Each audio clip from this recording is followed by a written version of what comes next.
Why are you here, David? I saw it. What did you see? Beyond the Black Rainbow. So! Beyond the Black Rainbow. Holy shit. Okay, this was a viewer-submitted request. And you can find their name right here. And so... God, I don't even know. See, the thing is, this is not a horribly made movie at all. Mm-hmm. This is actually a really well-made movie. Like, alright, when David and I were watching it, this is the analogy I came to, and we surfed a little bit on Wikipedia. Apparently I'm not the first one to draw these comparisons, or at least one or two of them. This is basically, if you take a Clockwork Orange, if you take 2001: A Space Odyssey, score it by Daft Punk and Trent Reznor, and then have it directed by David Lynch. Just picture that for a minute. Oh yeah, and doing tons of references to 80s films. Oh yeah. No, this is a huge like an homage. 80s film. Yeah, I mean, like, it's supposed to be like taking place in 1983. Yeah. So, I mean... Alright, the real problem is trying to figure out how to review this at all. Here, let's start with the basics, alright? Let's start with the plot.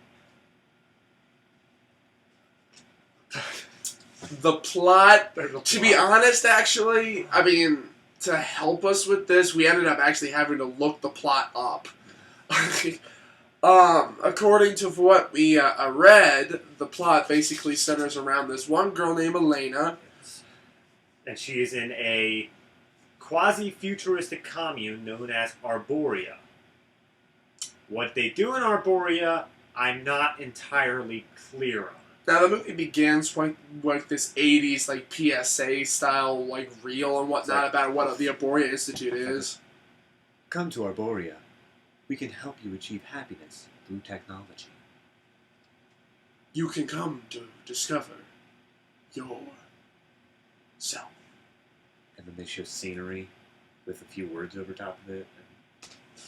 I don't know. But to be honest, actually, it got me curious.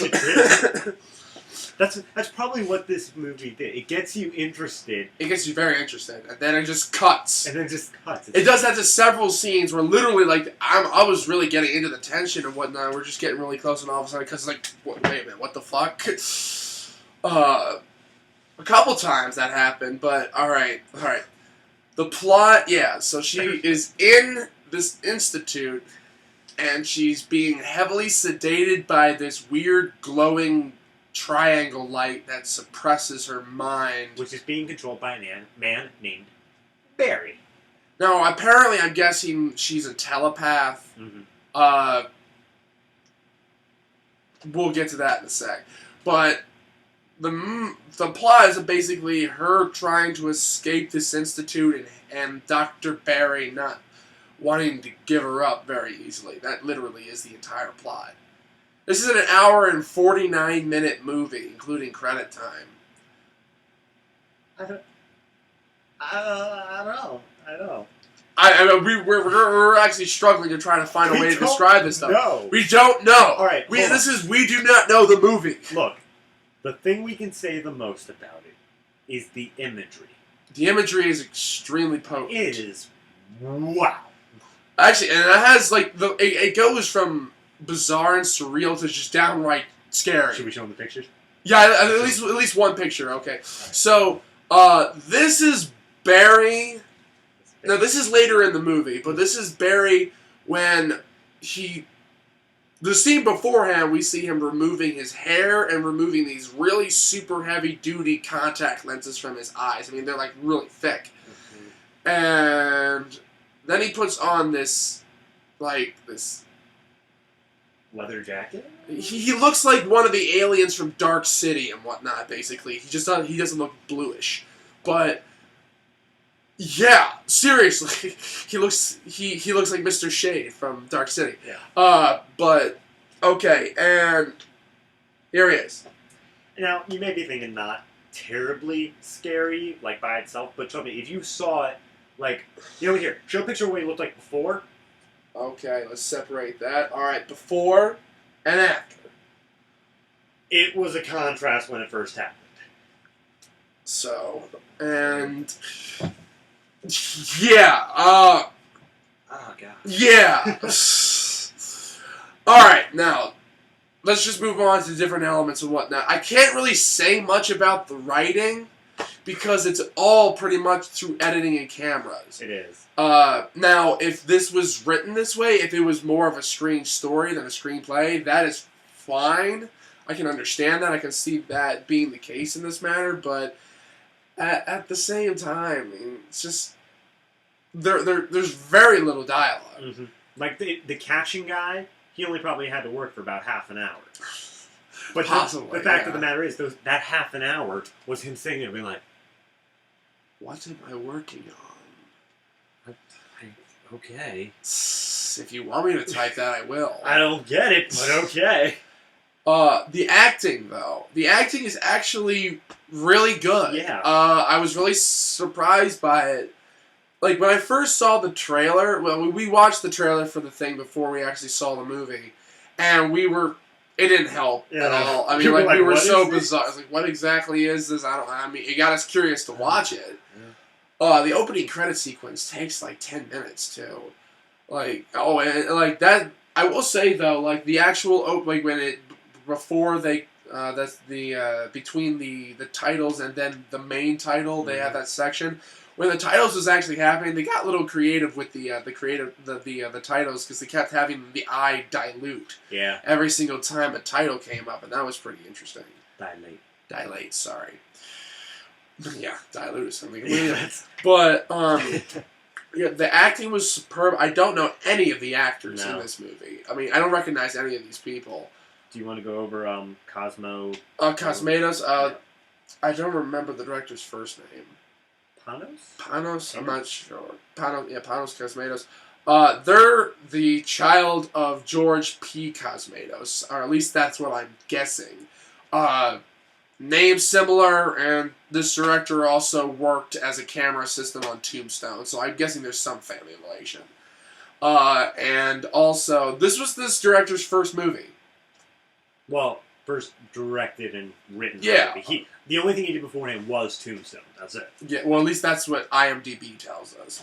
The guy doesn't even have his own Wikipedia page, so we don't know much information about. Everything about this movie, we've just managed to piece together from tiny little itty-bitty sources. Yeah. There's, like, no thing that just is all-encompassing about this movie. And that's actually one of the things that makes it more interesting, is it's not necessarily just the movie itself, it's just everything that surrounds it. Mm-hmm. The movie itself cost, according to what we've been able to find, about $1.1 million.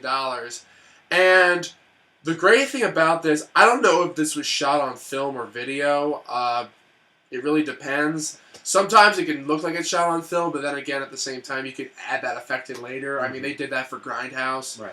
But at the same time, I mean, you really see them put their money to good use. They had some really, really interesting sets in this movie. The whole thing was, it's supposed to be shot in a quasi-futuristic commune, but it's quasi-futuristic to the 80s. Yeah. So they still gave it that 80s movie look, that 80s style to it, but they had to add a futuristic aspect to an 80s thing. It's like a steampunk. That's what they thought the future would be like back in Victorian times. Yeah, basically. They had to go back to the 80s and think, what would future look like then? It ended up being a little like Tronish almost. You had a lot of very bright colors. Yeah, very Tron. I mean, like, actually, the funny thing is, Daft Punk makes an actual appearance there. Not real Daft Punk. The thing is, the guy literally, he either looks like Daft Punk or that one character from Durarara. I mean, because it's basically got the entire. It's got like the skin tight. It's not really skin tight, but it's basically like the really, really fitted leather clothing with the helmet. And oh yeah, that brings me to like another really scary fucking image in the movie. Oh god. Yeah, you want to know what Daft Punk looks like without the helmet on? That. Oh god, I don't know. That's terrifying, isn't it? No. Yes, it is. Okay, go away. All right. Yeah. Seriously, this movie, especially when you get toward the end, it definitely has some pretty interesting, scary imagery. Not even towards the end. That whole black and white segment happened even halfway through the film. Yeah, exactly. There's this entire segment that's done with extreme, like, it's 100% like overexposed to like the nth degree. You basically barely just see the contour lines of the hair of people's like facial features. And this scene goes on for like how long?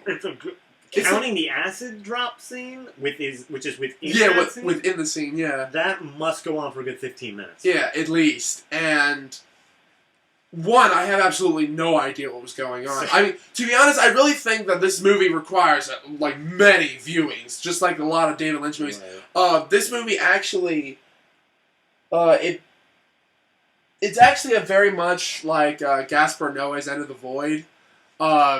When it comes down to experimentation with visuals to enhance mood and all that stuff. Only difference is, I knew what was happening in this movie. This movie made sense to me. Right. David Lynch isn't even this unbelievably convoluted. I mean, and I'm not saying that necessarily that, you know, this movie doesn't have a meaning at all. I definitely think it does. It deals with systems of control. Mm-hmm. You can definitely see that as a major theme throughout the movie. I don't know what the director says about it, but... you know, this is just the idea that I've gotten from it. Deals with a very extensive feeling of control. Now, every review that I have even glanced over has either been love it for their creativity, originality, and just overall the visual style, the music, or hated it for the exact same reasons. Yeah. So, Matt. I can't really say that I like the movie, but at the same time, I don't hate it by any means. I guess you could say it's a really fascinating experience to sit through this film. Yeah, you have to be willing to sit through this. Yeah, film. This is a movie that, unlike like 2001, at least for me, for like 2001 and End of the Void, this is a movie that we both said like at the very beginning, we can feel its length. Mm-hmm. This is a movie that literally you're drawn into it, but at the same time you're aware of how long it is. Right. And End of the Void is actually longer than this movie, and it doesn't feel as long. But I mean, and then that's just the way that it has an impact on us. But for me, in regards of the actual movie itself, I would actually probably own this. But I would not at all say that... I would own this, and I definitely think that this is a very well-made movie. But I don't say that this is actually necessarily what I would call a movie that I would like, but I would definitely have to watch it a couple more times. So, David, what do you believe? Oh, God. Now, see, I am... Where Matt here looks at the, I don't know, the snobbier side of it, you get all the... I'm very analytical when it comes down to movies. I am generally the general audience. I'm the kind of guy who will go into, like, Transformers 2 and just sit there and I know that I'm going to watch explosions on the screen, and I'm okay with that. So when I watched this, I don't know, sitting down, I knew I was going to watch a trippy film. Yeah. I was going to watch we knew that from the trailer. Film. So, I can't say I hated it because it's not like it was trying to be something else. It knew what it was going to be. It knew it was going to be really weird. And as long as I sat there and expected it was going to be weird, it wasn't that bad. It wasn't like... It was especially toward the end where actually it really did draw me in. I was like...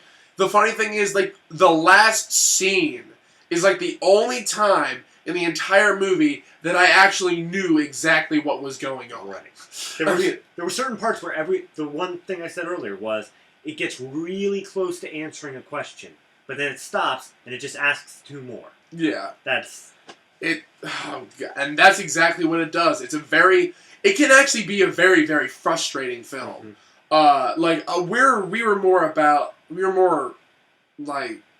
reacting goofily to the fact that we didn't realize it. But I can The understand whole why. Daft Punk thing. Yeah. It's like, what? It's like, what? But like, I can understand at the same time how people can get really, really like angrily frustrated with this movie. I mean, it didn't happen to me. I don't think it did happen to you that I much. wasn't ever angry. I was just. I've read some reviews about this they where were people have been legitimately like vivid about this movie. I'm like, okay, look.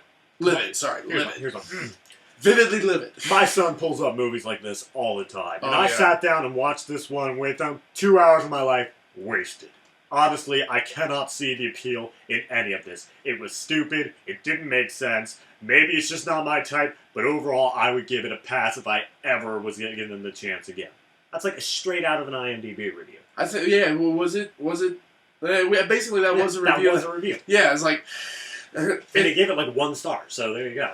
Yeah, I mean, and also I've seen reviews where people like give this thing like unreal praise. Yeah.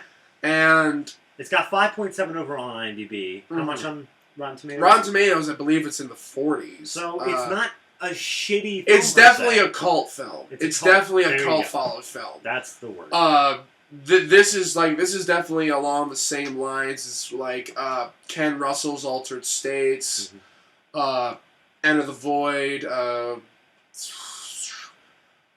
Actually, the funny thing is, from what I understand, he got a lot of the visual stylization from Michael Mann's film Manhunter, and I can't remember the other film, though.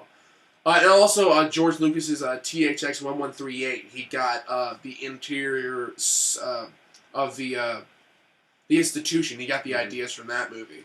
And, like, you can see a lot of the influences in here, and at the same time, you can see a lot of effort was put into this movie. I mean, you definitely can tell that there was some real, genuine creativity behind it. Like we said, $1.1 million. It went to something. Yeah, I mean, and the cool... I can understand why a movie like this, which is clearly just an art film, would get that big of a budget. It's because it's a Canadian film. Now, those who are not entirely... up to speed with a lot of the stuff involving the Canadian film industry, and I need to obviously like research more, but still, from what I've come to understand, and also like this is because also this goes to David Cronenberg. I mean, without this, he wouldn't have a career. Canada has government programs set up to fund filmmaking. They actually like the Canadian Film Board. It's like they actually fund the projects. And I can see that this one was actually, I don't know if it was produced partially by Telecanada or not. I know a lot of Cronenberg's works are. But yeah, like, this is, and it's a film that I definitely think people should check out. At least once. Yeah. Whether you like it, hate it, or leave it even halfway through, you at least have to sit there and see if you could like it. Now, I definitely believe that to start to understand this movie literally, if you can, this movie will have to take several viewings. Even if you want to start the beginning to understand some of the ideas, but the imagery still is so unbelievably bizarre, especially the guy in the straitjacket. Right. Oh, God. Ooh, no. No. Stop. No, you'll know that. If you like movies that give you answers, if you like the sort of science fiction movies that explain how their items work, explain what's going on in their universe. If you're a Star Trek fan, you will hate this movie. This movie doesn't explain jack shit. It is nothing. Nothing. But if you can sit there and just accept what's given to you without questioning it too badly, then you might have a shot at this film.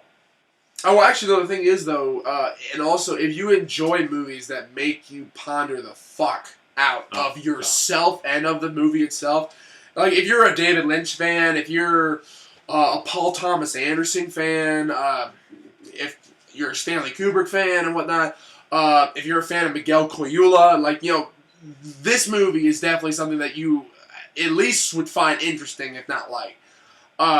But yeah, it's definitely worth one viewing at least.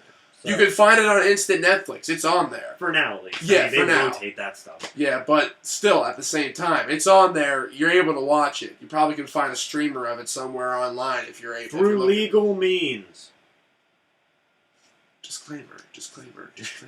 Save on ass. Alright, so I think that basically wraps it up. I think so. So, As this film, we said, has scary imagery, we just want to give you one last taste of what this has to do with the scary imagery. Matt, if you just want to real quick throw that on up there.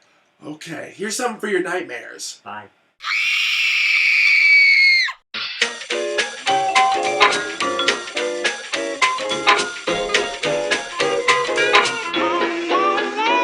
All the bad boys want some more